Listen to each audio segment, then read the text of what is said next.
we're going to give you 6 sneaky ads that you can add to your roster that have upside before the fantasy football season starts. I'm Alan Seslowsky. This is Jeff Erickson. Who are the type of players that you're looking for before we get into specifics that you should add to the back of your roster? I mean, these are all lottery tickets. These are guys that may not cash in week one. The hit rate's probably going to be like 1 in 4. Maybe even lower. Don't be afraid to cut these players in week one should this year's Elijah Mitchell emerge. Who's going to be your first sneaky ad? News out of Pittsburgh is it's not Benny Snell that's going to be Najee Harris's backup. It's going to be the undrafted rookie Jaylen Warren out of Oklahoma State.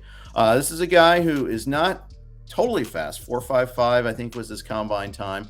But he caught 7 out of 8 passes in the preseason. He was running the ball well. He had, when Harris was sidelined during early parts of training camp, it was Warren that was the guy who was having the longest runs in practice every day. He was the guy that was turning hits. All the Pittsburgh beat writers say it's going to be Warren over Snell. Anthony McFarland straight up was cut. I like Jaylen Warren. He's at the top of my list of guys that we can dream on in that 19th round. And we've also heard the words Liz Frank associated with Najee Harris. Exactly. So there's a running back sitting on your waiver wire right now that averaged over 116 scrimmage yards per game in the playoffs. He's also the number 2 running back on a depth chart of a good offense, and his name is Jerick McKinnon. He's 30 years old. In your PPR leagues, he catches passes.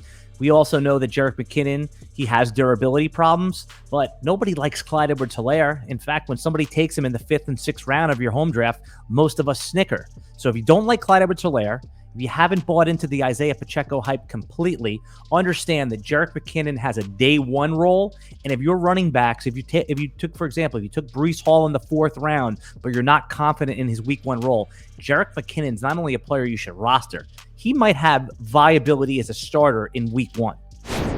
Who's going to be your second sneaky ad? Okay, I'm going young again here. I'm going to go Ty Chandler out of Minnesota. Rookie out of North Carolina. He's a 24-year-old. Just be aware that he's not super young.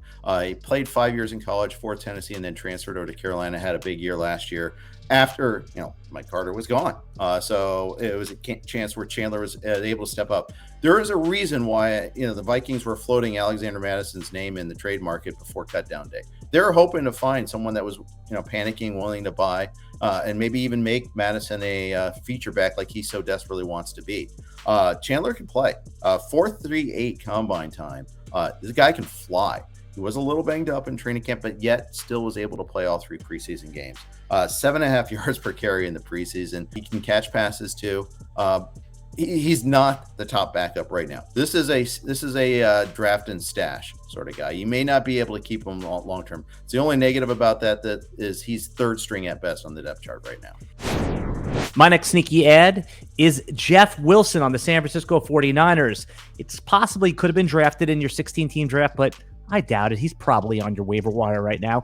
And he is listed as the 2nd string running back to Elijah Mitchell. We love Elijah Mitchell as a talent, but Elijah Mitchell will miss weeks. He's one of the players that was often injured last year, productive when he's there. We know that Jeff Wilson is not an elite talent, but he can run Kyle Shanahan's system effectively, and we've seen him have multi-touchdown games. Trey Lance starting out as the quarterback should open up even more space to run for the runners.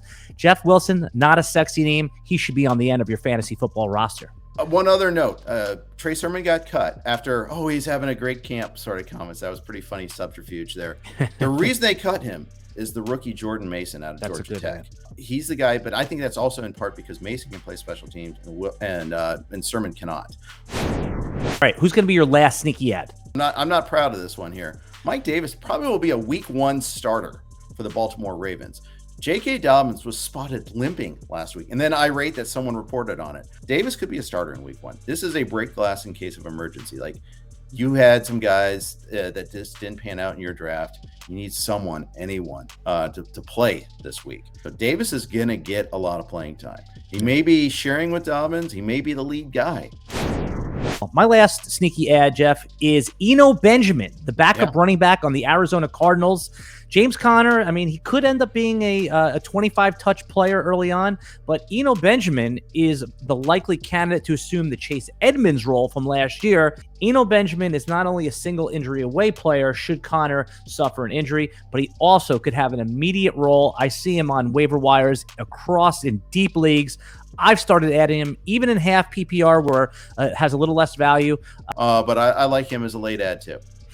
If you like videos like this, consider hitting the like, subscribe, and ring the bell to get notification we put up new video content every week.